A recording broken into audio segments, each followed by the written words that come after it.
Okay, let me get this up and going.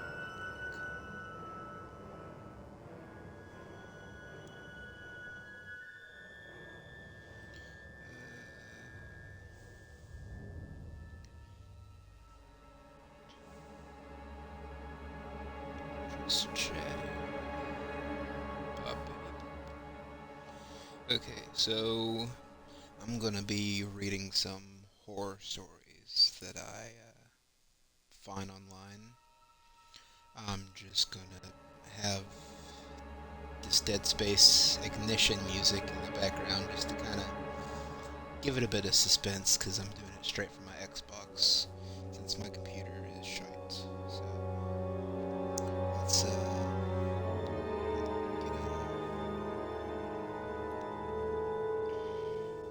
If I had my computer, I would load up some kind of horror image and just do off of that. But instead of my Xbox, I thought this sound would be pretty good. Hola, Jin. How is my volume and how is the game's volume? I just wanted you'd be able to hear it just a little bit, or at least to where it won't overpower me. If you get what I mean.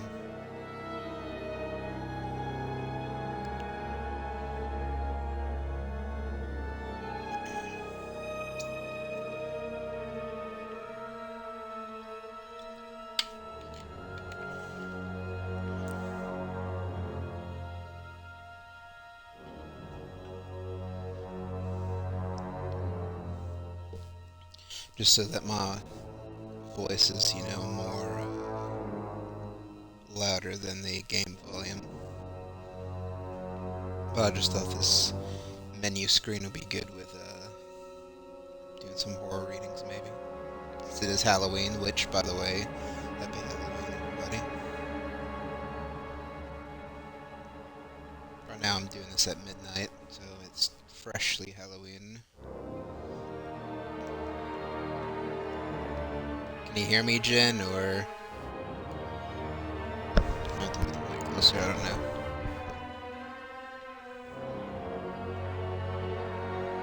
Well, that was a great start.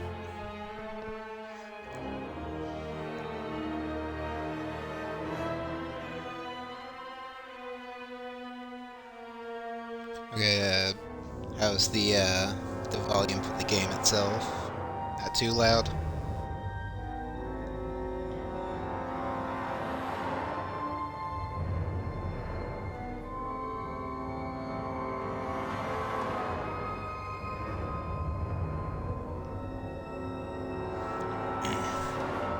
I know this is a bit of a slow start, but I don't know, I just like to do it live, so...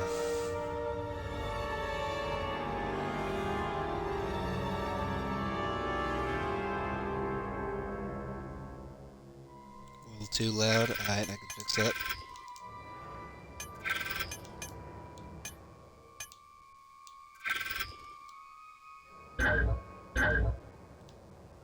Okay, how's that?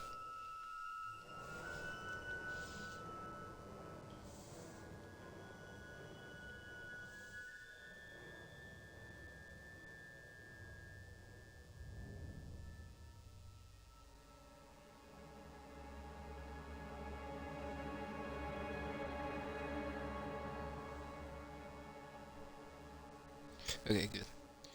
Alright, so... let's look up some horror stories.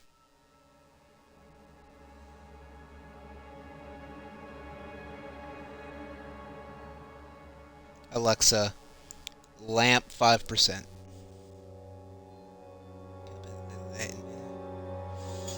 Hmm.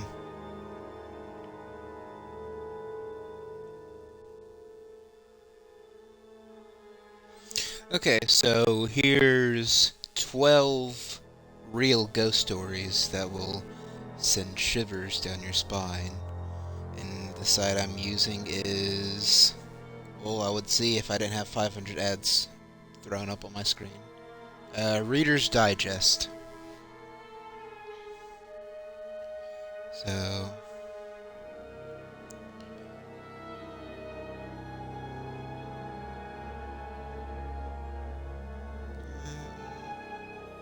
So, we all good now?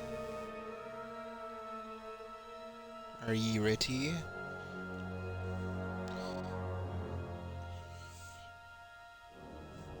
I wish my voice was a bit more rumblier, but this is about the best that I can do.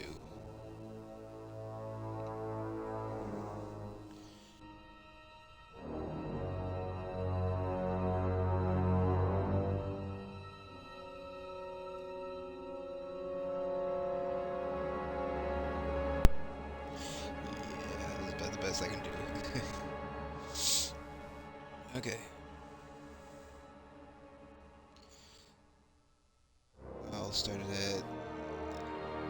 Hello everybody, my name is Vicious Cryo, and welcome to Cryo Read Some Horror Stories. Right now, it is Halloween. It's 12:13 for me, and I'm gonna read some horror stories live. Ignore the background. I just have it on Dead Space Ignition, but I just want to use that for the suspenseful music since I'm doing it off my Xbox since my computer's shit, and I can't just do some kind of horror image. But I'm on Reader's Digest, 12 real horror stories that send shivers down your spine. Right now it's just me and my lovely assistant, Luna, Jen. But who knows, maybe some people will come here down the road. Okay, so, are you ready, kids? Oh yeah, Captain.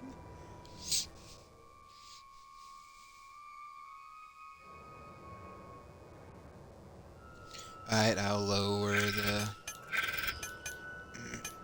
And plus, the mic I'm using, it is very finicky when it comes to my voice volume, so since I'm kind of speaking at a low, deep tone, yeah. Yeah, it's very low. Okay, so, let's get it started. Okay, so is it good now? Just where you just hear a little bit of the volume just in the background. We good now? I'll probably edit the beginning of this out, the first 6 minutes. Okay. I have chat on one phone and horror stories in the other. Or I would have if my phone decided not to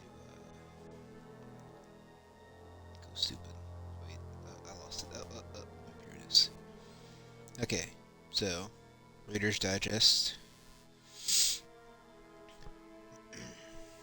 The first story is called The Little Hands. I've never lived in a haunted house, but my mother did as a teen, writes reddit.com user Patient Spacehook, Patented Spacehook, one of those, recounting a true event. Other houses on her street had strange things going on too. A few homes away from her lived a family. One night, the daughter went to bed with a bad headache. The next day, she was dead. She passed away from an aneurysm. At her funeral, the family went away to get their minds off the tragedy. And the father asked my uncle, my mom's brother, to check on their pets. My mom and dad, who were dating at the time, went with him. My mother had heard there was a grand piano. My mother had heard there was a grand piano and she wanted to play it. Just note, this is the first time I'm ever doing this, so if I have to repeat words, just please bear with me. I'm doing the best I can. My dad was studying to be a veterinarian. After entering the house, my uncle and my father headed to the basement to to see the animals, and my mother went to the piano on the ground floor. She was playing it when she felt something brush against her ankles. She thought it was a cat who must have left the basement. Walked past her, she kept playing. And then she felt it again. She looked under the piano and saw nothing. When she started again, she felt hands clasp her legs tightly. She dashed to the basement door, called my uncle and father, and waited for them. Back outside, my uncle could tell my mom was rattled and asked what's wrong. She told him what happened, and he turned white. He told her the daughter who had died used to play games with her father. When he played the piano, she'd crawl underneath, grab his ankles, and push his feet up and down on the pedals. The ambulance company that used to work for a haunted ambulance Rig 12 accounts. Oh wait, no, that's a different story. So that was The Little Hands. How was that story?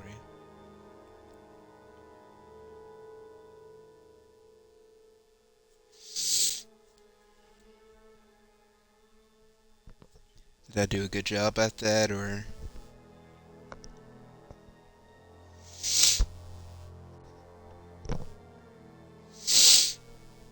Yeah, hopefully I can set the mood good. I am trying my best. Okay, so the next story. Thank you. I am trying my best. The next story is The Phantom Patient. The ambulance company that I used to work for had a quote-unquote haunted ambulance. Rig 12 recounts Reddit.com user Zerbo. A lot of ETMs had stories about it, but I never put much stock in paranormal stuff. That is, until I had my own experience with Rig 12. My partner and I were looking in a rural community at 3 a.m. It was pitch dark and completely quiet. We were both dozing. I was in the driver's seat and she was in the passenger seat. I woke up to a muffled voice, but I thought my partner was talking. I told her I was trying to sleep and closed my eyes. I distinctly heard a male voice saying, "Oh my God, am I dying?" Followed by a few seconds of heavy breathing. My partner and I sat up straight and looked back into the patient compartment, where it sounded like the voice had came from. Things were quiet for a couple of seconds. Then we heard the click of an oxygen bottle regulator and a hiss, as if it was leaking. I turned on the lights and we ran out of the rig. I thought a transient might have climbed in while we were asleep, so we opened the rear doors. No one was there.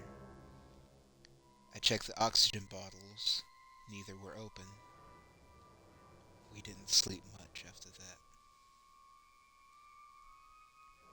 End of story.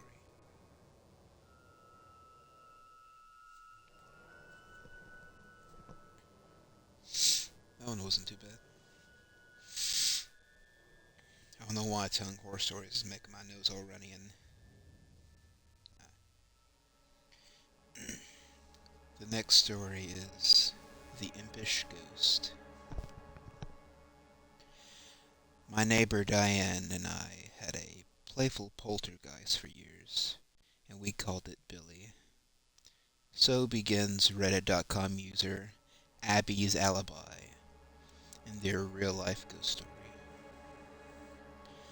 I'd come home and find something...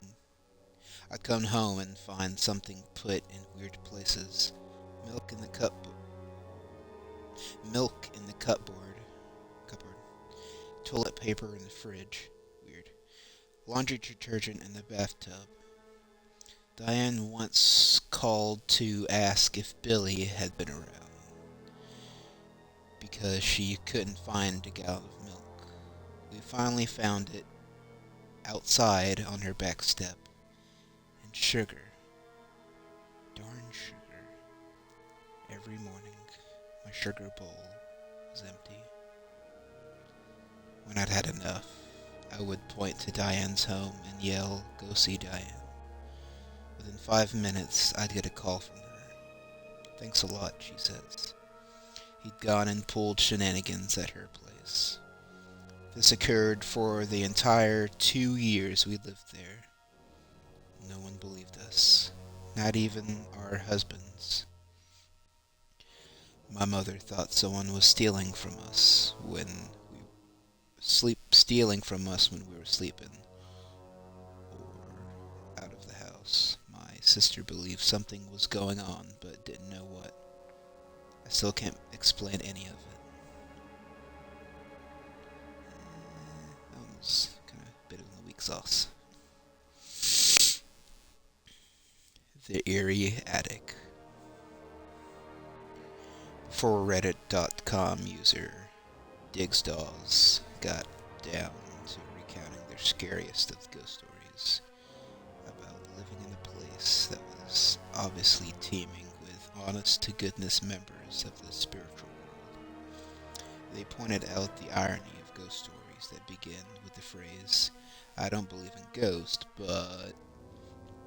After all, no matter how a ghost story begins, it always hinges on the notion that, come on, of course we all believe in ghosts.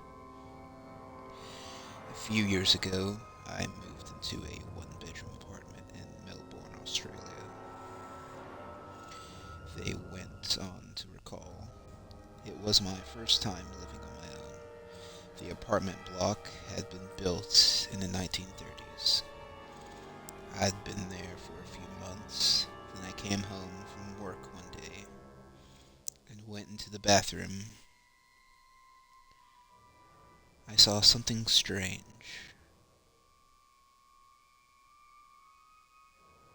Oh, maybe I'm talking a bit too low. Yeah, it's kind of hard to keep my voice low and rumbly, and this mic pick it up. Is this better now? It'd be better if I had an actual proper mic set up.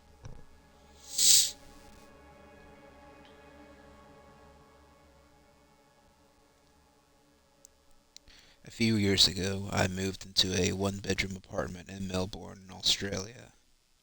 They went on to recall, it was my first time living on my own. The apartment block had been built in the 1930s. I'd been there for a few months when I came home from work one day and went into the bathroom. I saw something strange. A wooden board which had covered a hole in the ceiling that led to an attic, a small attic space. Lay fractured in two pieces on the ground. I examined the pieces. The board was an inch thick, and it had been taken Bruce Lee. It would have taken Bruce Lee to break it. I thought the landlord had sent someone to work on the attic. I was frozen stiff with fear. Someone is up there for sure, I thought. I emailed pictures to the landlord asking if anyone has been there. With the undertone of annoyance, since she hadn't warned me. Her replies read, "Please call me as soon as you're able to." I called and she explained that her last two tenants had said the same thing happened to them. She promised to replace the board, and she did. A month later, I woke up one night around 4 a.m. My body was covered in goosebumps. I felt like someone was rubbing his or her hands on me. Everything was silent. But then I heard a dragging sound coming from above my bed, as if someone was pulling a sack of potatoes. I froze, convinced someone was up there. There's no way an animal can make that kind of sound.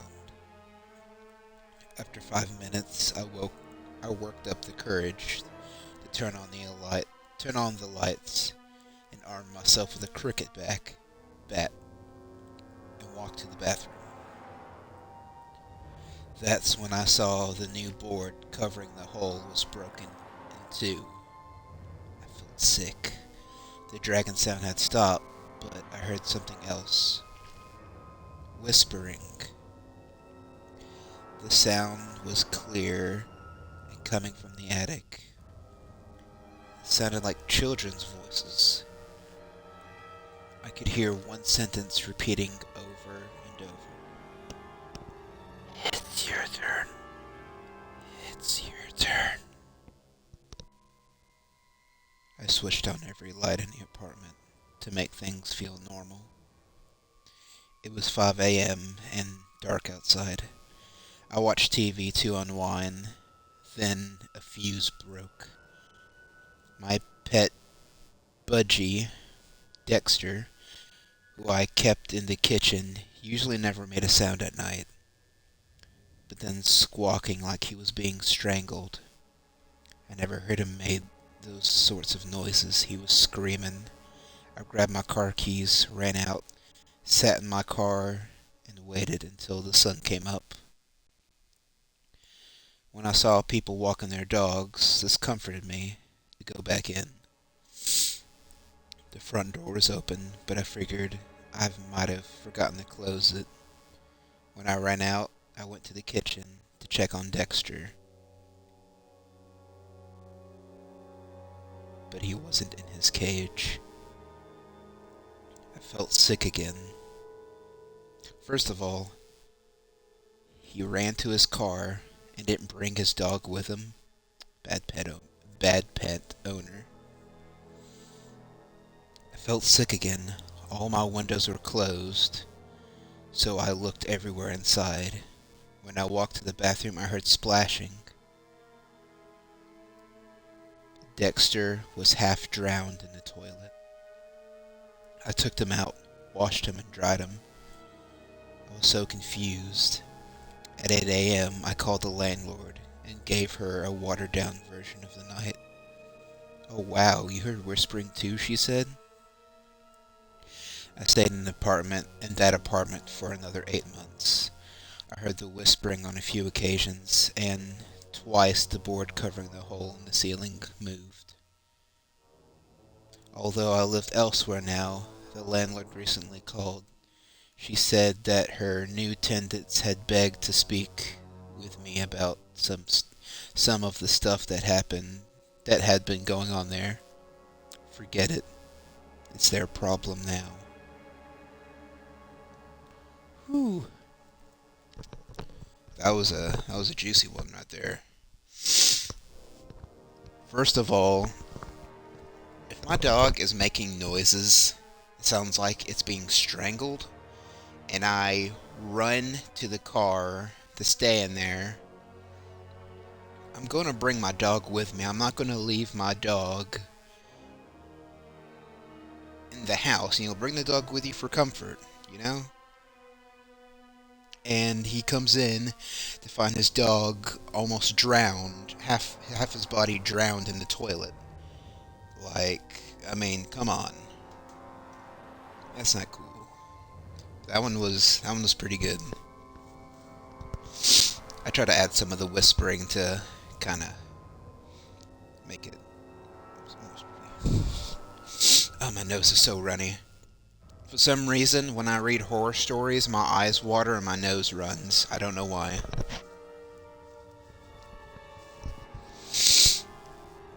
So, pardon the sniffles. What'd you think of that story?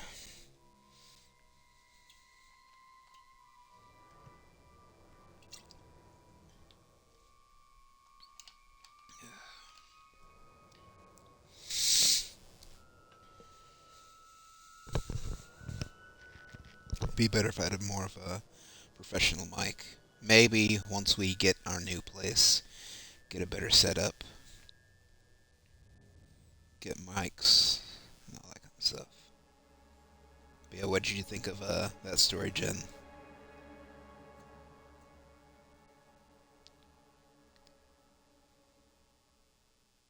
Yeah, I'm totes judging them too. Okay, the next story. The boy with no eyes.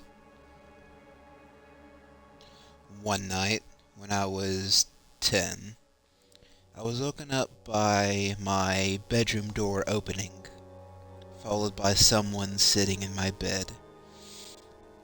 Reddit.com user Keymendo4 recalls a childhood brush with a very persistent, ghostly aspirations. Big words. I felt my leg grazed and the bed sink under. I felt my leg grazed and the bed sink under a person's weight. It's just Mom, I thought and opened my eyes. It wasn't my mom.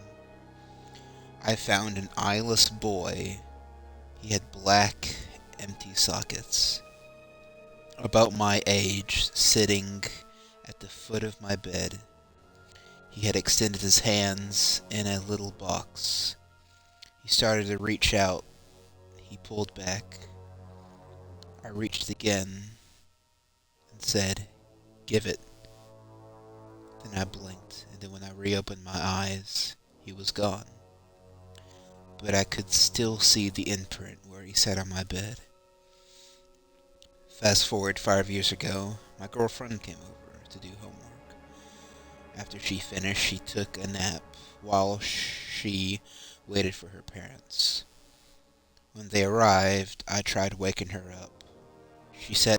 She opened her eyes suddenly, looking up at a corner where the walls met the ceiling.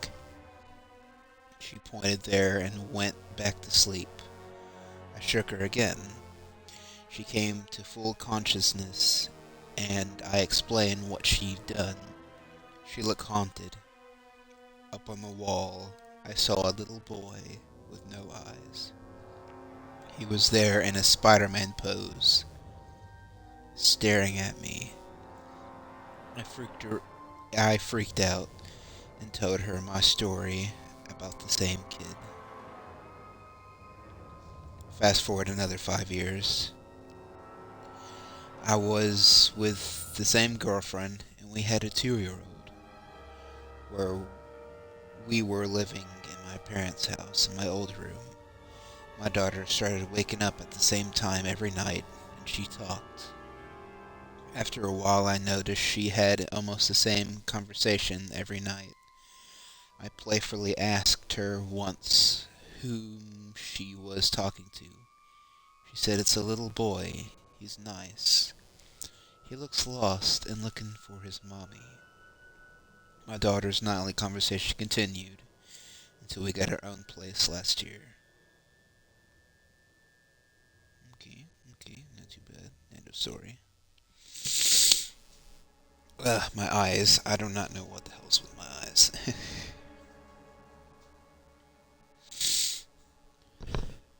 Why my nose and I'm just I'm not. It's like I'm crying, but I'm not crying. I don't know why it does this when I read something horror. My eyes start to cry and my nose runs. It's very strange.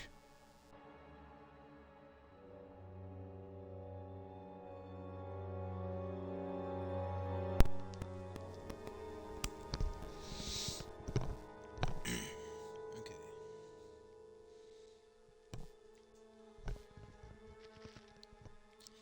The next story. The Red Lady of Huntington College. Here's a story that dates back to 1910, but almost any student at Huntingdon College in Montgomery, Alabama, she recognizes it. That's because the events that... Yep, I'm allergic to reading horror. That's because the events that led up to it are said to have actually happened. As the story goes, in 1910, a young woman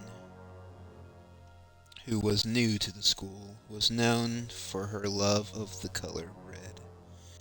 Sadly, she was known for being strange and a loner. As the first term got underway, the young woman grew increasingly isolated. Eventually, she took her life by slicing her wrist. Her body was discovered in a red gown, drenched in blood.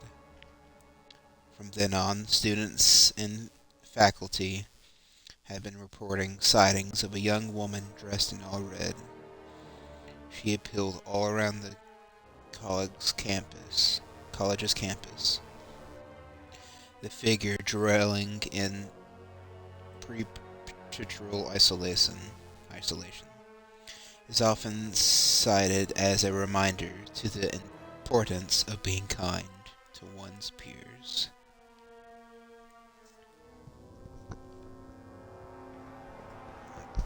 Not too bad of a story. Note to self, don't bully people. If she likes red, let her wear red.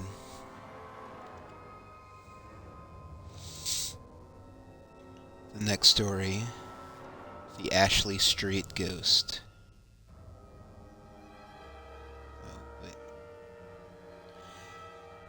Huntington College is one of many haunted colleges in America, each with its own ghost stories.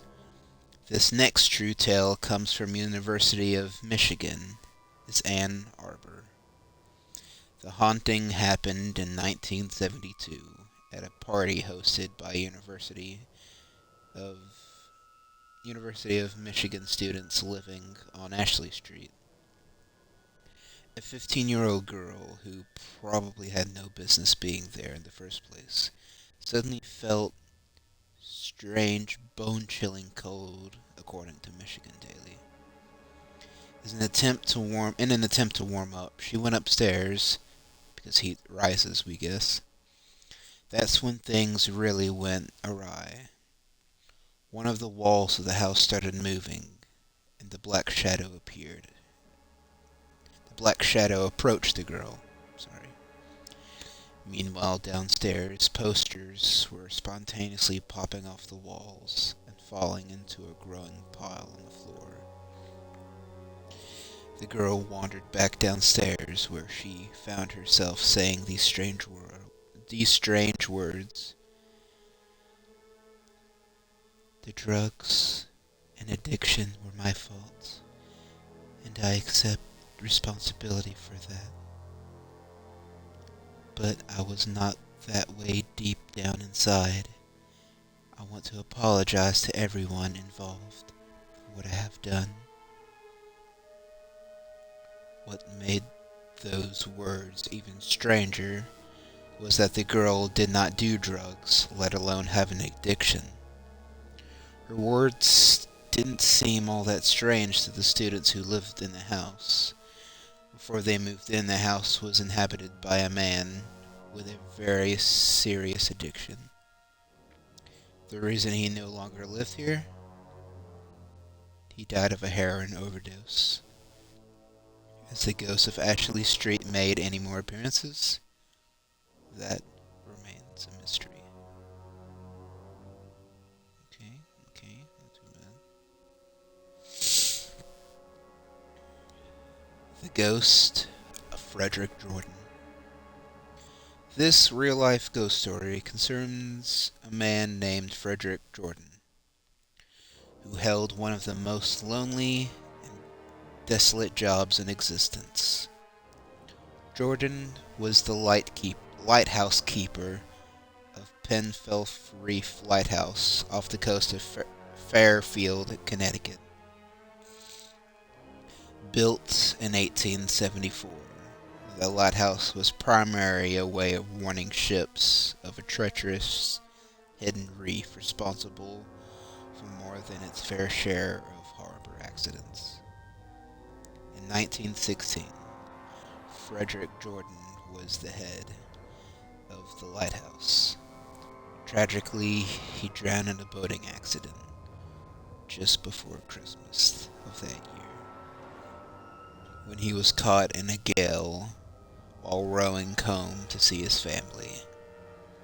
Ever since then, lighting and equipment malfunctions in the lighthouse have been blamed on Jordan's spirit presence. But even more chilling is that keepers of Penfield Reef Lighthouse often find the lighthouse logbook open to the day Jordan died. And locals have re-encountered witnessing an identical figure appearing on the water to help stray boats find the way to safety near the reef.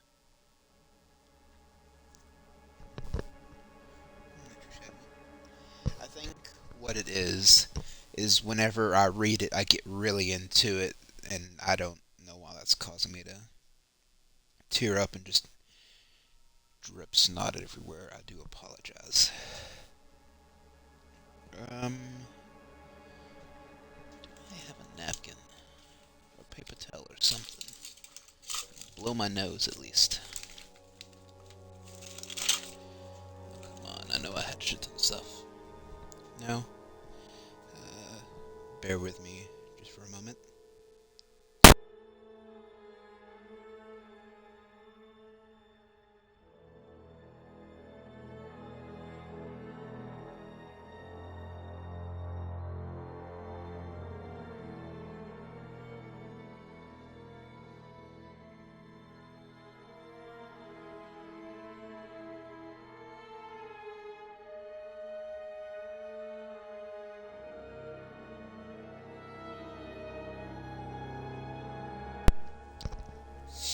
Sorry about that.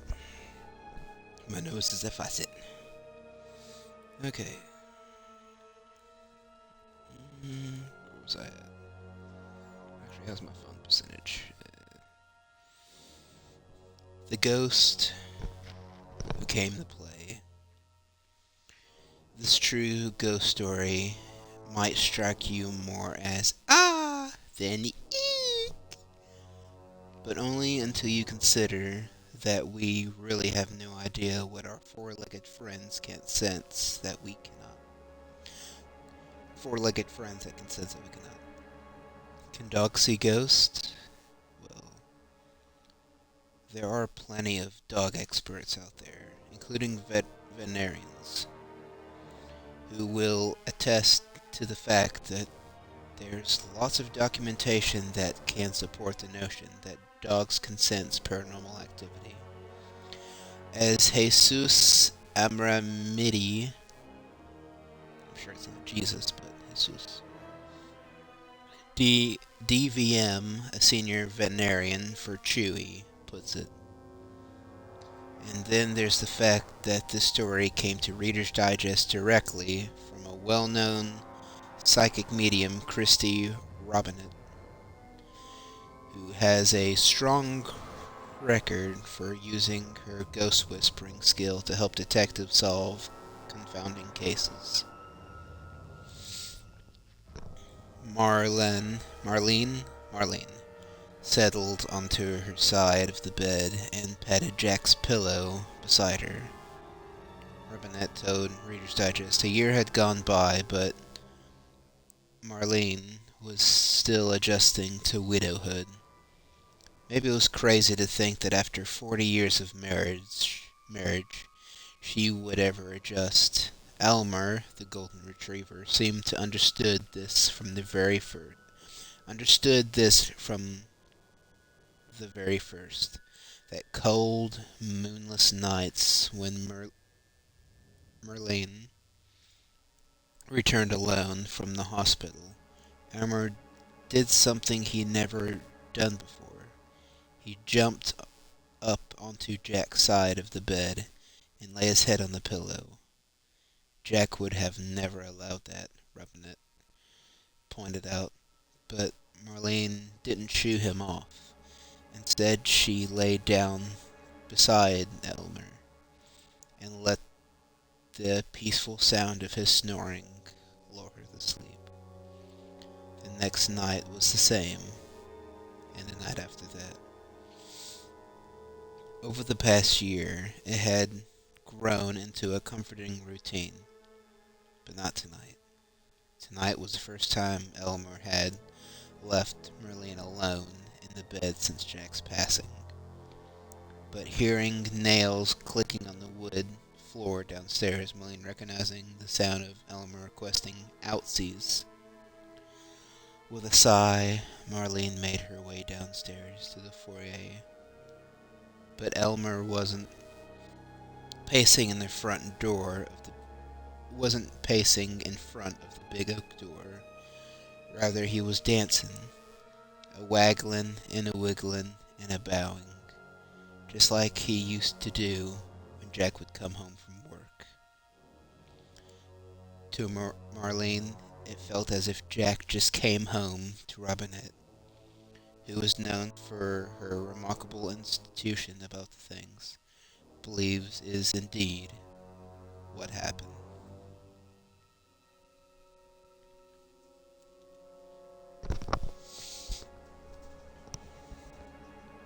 How are you liking these stories so far? Am I doing a good job?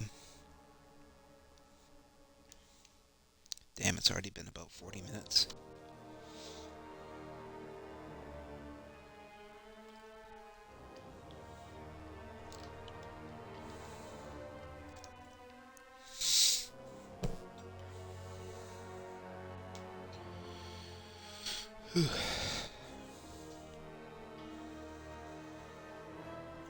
Where was that?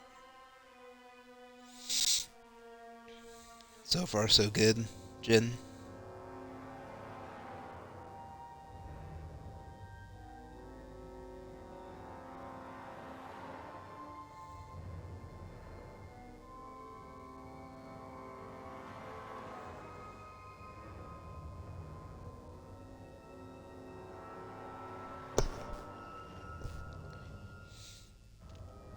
The next story, The Lost Colony of Roanoke.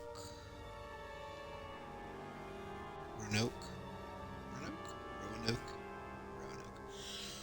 Roanoke Colony was one of the first European settlements in the United States, located on an island off the coast of what is now the state of North Carolina. The colony was established in 1587 under the auspices of the first Queen Elizabeth. Soon after, the colony's leader, John White, returned to England from where the settlers came. This trip was meant to be brief, but was only meant to grab supplies and return to the New World. But politically upheaval in the form of England's war with Spain prevented White from returning until 1590. It was only 3 years, but a lot had changed when John White returned. In fact, the entire colony, consisting at the time 115 people, including a newborn baby by the name of Virginia Dare, was gone. Just up and vanished. All that was left was a post on the wood. All that was left was a post onto which the word Croatoan had been carved. Croatoan referred to a name of a native tribe that had been on good terms with the settlers. So White thought the colonists had moved to Croatoan Island, now known as Hatteras, North Carolina. Sorry, I'm bad with names. But they had not. It remains one of the most famous disappearances that no one can explain. What's more, there's never been any evidence to suggest the colony was massacred. Many believe that baby Virginia grew into a beautiful young woman. one who eventually fell into a doomed love affair with a native warrior by the name Oskoi. Osakoi. To this day, she haunts the woods in search for her man, often in the form of a white deer, one that always vanishes at dawn. According to NCpedia, a state encyclopedia maintained by North Carolina governments and Heritage Library, longtime residents of the island have no doubts that the identity of the phantom deer is the ghost of Virginia Dare. Yeah, I've heard this story before. Sorry if I butchered it or anything, but I remember hearing about the story how just the whole settlement just disappeared.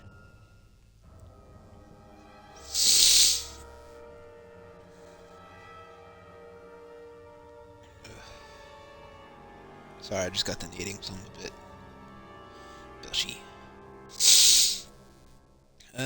We may not have time to do Resident Evil 7, but I can do some Resident Evil 7 tomorrow night. I think we can just read these horror stories and call it good there.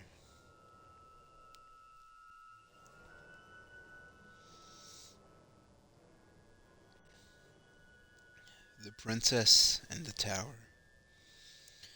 This is the story of two young princes, brothers Edward and Richard, who were imprisoned in the Tower of London to prevent them from becoming king to their heir apparent, respectively, in April 1483. When King Edward IV died, his eldest son, Edward V, who was just 12 years old, briefly became king. Because of his young age, he had regent, regained appointed. I'm sorry for bad with words. The regent was the young king's uncle, known as the Duke of Gloucester. This uncle was known to be deeply resentful that the boy even existed. If it wasn't for them, he would have been next in the line of succession. What happened next is shrouded in mystery. Indeed, it was one of the strangest British royal family mysteries. It appears that the young king and his brother Richard, the Duke of York, were kidnapped and locked away in a tower of London, after which the Duke of Gloucester declared himself King Richard III. The two young princes were never heard from again, and two small skeletons were eventually found in the tower, and believed to be all that's left of them, other than the ghostly apparitions, that is.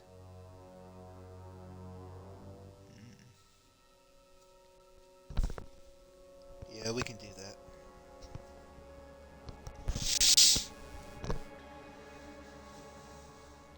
The next story. The Ghost of the Hanged Man. One theme that many ghost stories have in common is that they offer a sense of justice in return of a wrongful death. This particular ghost story, however, offers somewhat different take. It's about wrongful treatment and death and revenge in the afterlife. On October 13, 1877, Robert Schimmel was hanged after a trial that found him guilty of a terrifying and inexplicable murder spree. The townspeople were filled with so much anger, they hated that they left his body hanging for days. The tale says not one of the townspeople demonstrated even a shred of remorse, let alone forgiveness. Since then, Schimmel has been said to haunt the town. Those who have seen him says he appears as a ghostly mere figure, but as soon as the figure registers in your mind, it disappears, somewhat maddening into the darkness.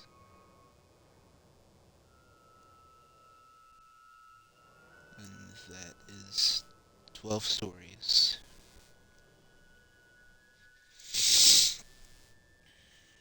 Well, perfect timing.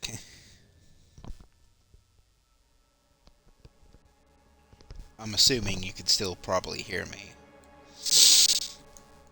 But those are 12 stories off of ReadersDigest.com. This is my first horror story that I've read, and I do apologize with the constant sniffling because my eyes and nose are just running. I don't know why. But reading ghost stories wouldn't be complete without telling you my own ghost story. Now, this could have been a dream, me being so young, and it could clearly have been, but it felt completely real, and I still have that image burned in my head. I was about 5, around 5, 6. My mom and dad, at the time, were together, living in a decent, well, it's about a small house. I think it was 3 bedroom, 1 bath, and a garage. I was 5 and I had to use the bathroom. I just had to pee, so I just left the door open while I peed. Then I saw a shadow figure run across the door, like a shadow figure of a full-grown man bolting across, just seeing the silhouette of his shadow run by the door. Obviously, this scared the shit out of me, being a 5-year-old kid. And I checked on my mom and dad. They were both still asleep. I think after that, I just didn't think anything about it and went to bed, I think. I don't know, like, trying to remember what I did after I saw it. It was a bit fuzzy, because down the road, my parents got a divorce, and my stepmom and her kids moved in, and the different sleeping arrangements kind of got swapped around a bit. What became my room was my dad and my stepmom's room. But, I can't really remember the sleeping arrangements or how the layout was before, but then again, I was just a little kid. The next thing that happened to me, my grandmother, the house that she used to own before a millionaire gay sex shop owner, won't get into all that kind of detail. Pretty much, because with my grandmother, she just rented it, I think, in a way. I can't remember what the full detail is, but the one guy pretty much just bought the house from under her and gave her a little bit of money so she could get her own place, but it was hardly enough, and she just lives in this tiny house. But the house she did live in was a 2 to 3 story big house. It was built about 100 or so years ago. It used to be a hotel. It was right behind that house was the Tennessee River. Now, there's been plenty of stories of people drowning in the river next to the house. My grandmother living there for a huge portion of her life, and me knowing that place ever since I was born, whenever my mom, my stepdad, and my little sister, little brother, and me, we had one trailer we lived in, but it kind of was ramshackled, and we ended up moving in with my grandmother. And we lived on the top floor. Note, when you have a big ass hotel that's now a house that's been built for a long time, there's going to be some history behind it. There's been many accounts that I've heard of like heavy boot steps going up the steps. There's been times where, I think I was a young teenager. I think it was before my sister was born. So about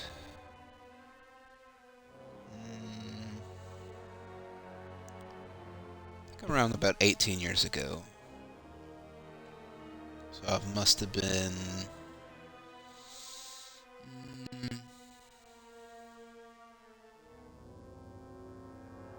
no. I think I was around like 10, 11, 12. I think I was around 10 years old.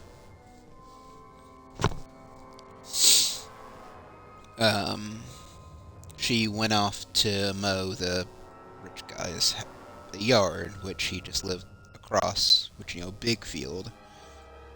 That's what she did, just to help him out.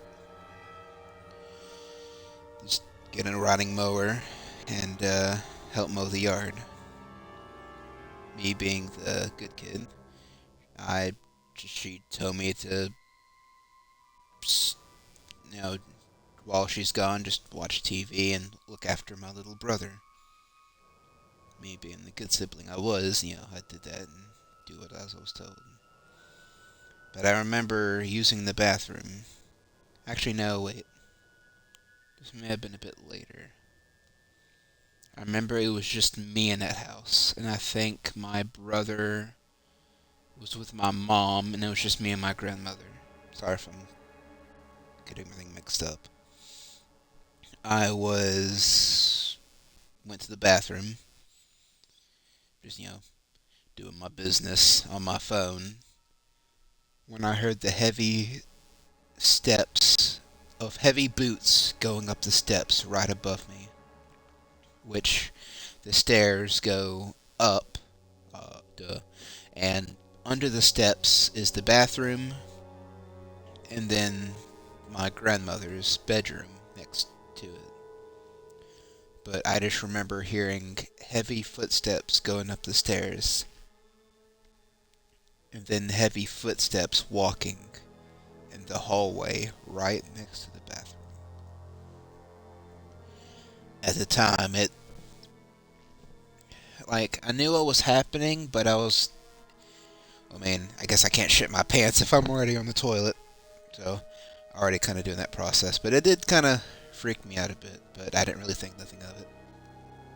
I talked to my grandmother before about it, and she says that there's plenty of spirits here, but none of them have done her any harm or anything. They're just going around doing their own business. There's a big bedroom that the hallway connects to, that I slept in one of the big beds one night. And the bed, I think it was around winter, so I had about 2 sets of thick quilts on. The corner of the quilt lifted up and above my body. Like it folded over itself.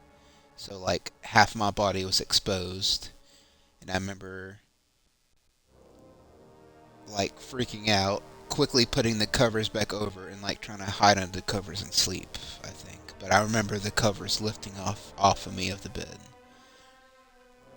Then the next morning I told my grandmother about it, and she told me not to really, get upset about it.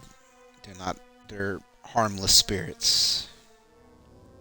But yeah, I remember whenever my mom and stepdad and everyone were living upstairs, my mom remembers hearing heavy footsteps going up the steps. There are portions of the house that I've never really explored. There's one set of doors once you go up the steps. There's a door right in front of you. You open up the door and it's just a long black hallway with apparently a bathroom and then like another room connected to it. But the light bulbs, my grandmother never put new light bulbs in there. So I just remember opening up the doorway and it's just a long black hallway with two rooms I've never been in before. But I always thought that was pretty creepy. Um, Other than that, I think that's about all the stories I had. Mm,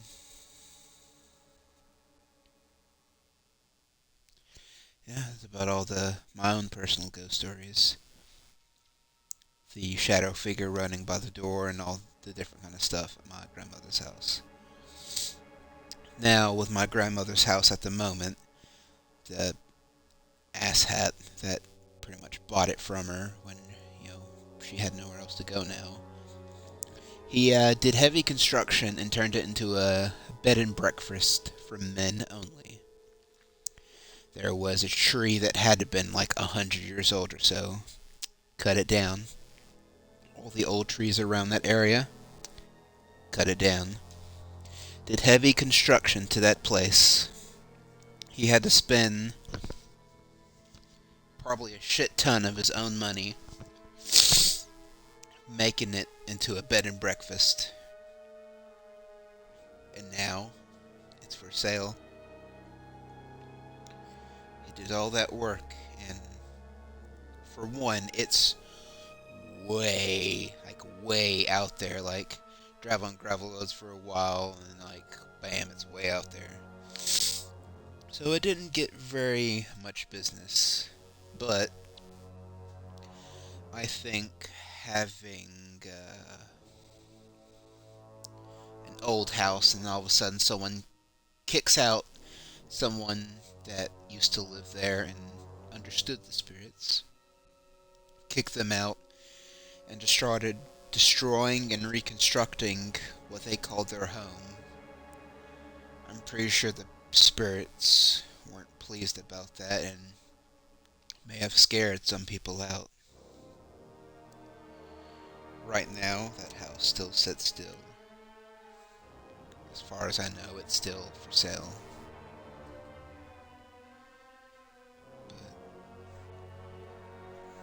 But no telling what all is going on there now.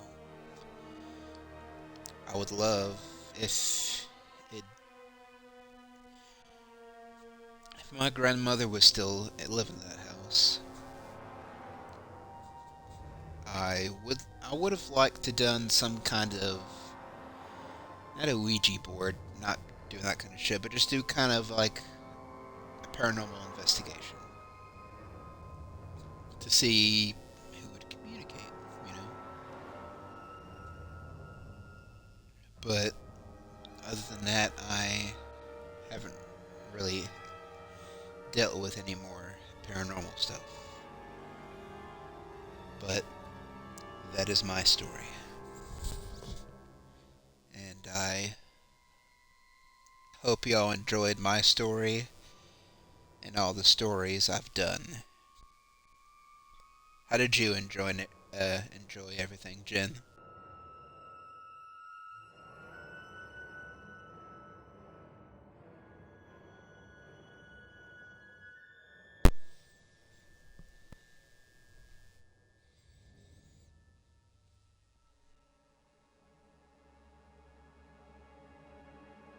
Glad you enjoyed it. Maybe I can do this more often, maybe. I was kind of hoping more people of the community would kind of stop in, but it is what it is. But it'll be on YouTube for everyone to watch and enjoy if they want to. Though I feel like you and Tia, well, mostly you, are the only one that mostly watch my stuff. But that's mainly why I started doing Twitch. Was just so you can watch me play, since I didn't know how else I could play a game, and you be able to watch me. Somebody's getting impatient. But yeah, it's been about an hour, so did an hour of some spooks. So that is my horror readings. Maybe maybe I could do this once a month, maybe, or when people really want to request it or so. It was interesting reading some of the stories, and I did fumble on some words, but I don't think I did too bad for my first horror story readings. I think the story that kind of creeped me the most was the one. Well, first of all, the guy that left his fucking dog in that haunted house by himself, and then come back and his dog's almost dead in the toilet, being drowned. Um, there was another one story that was pretty good. I can't remember what it was about. Uh,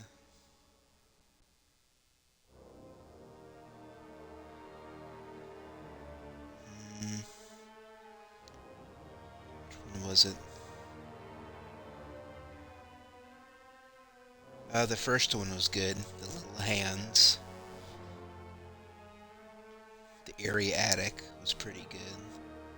But that was the one where he left his dog. Mm,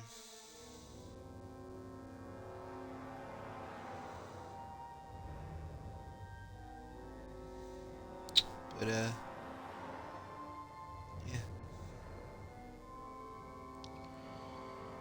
But I mean, if more people ask for it, maybe I'll do some more horror stories. But for now, okay, you go do that, Jen. Um, I don't think it went too bad as my first reading horror stories. I don't know why my eyes are watering so much reading it. I guess I'm just getting so into it and stuff. But it's Halloween, so I want to do something spooky. But yeah, maybe once a month or a week or so.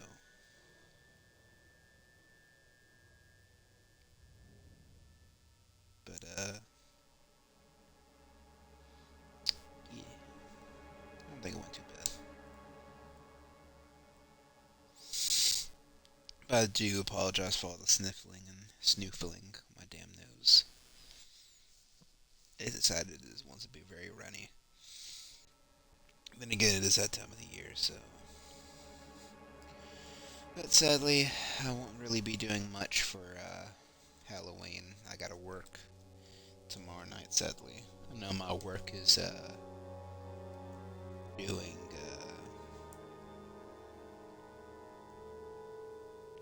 doing like stuff for people with kids, but I have to work those times, so kind of wanted to use my one little mask I made and just kind of just dress up and just hang out with my friends there,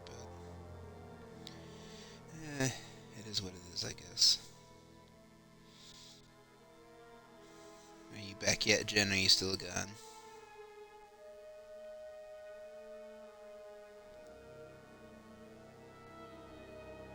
An hour before reading, not too shabby. Especially not for the first time.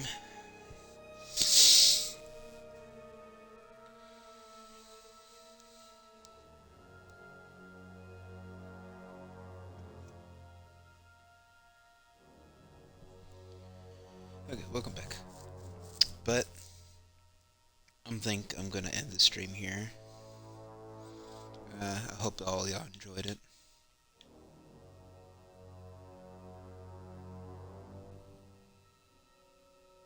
The hell?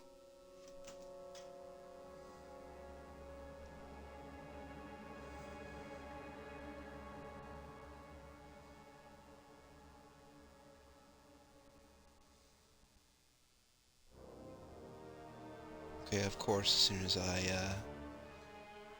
start reading some spooky stories now, I'm starting to hear some noises in my apartment I'm living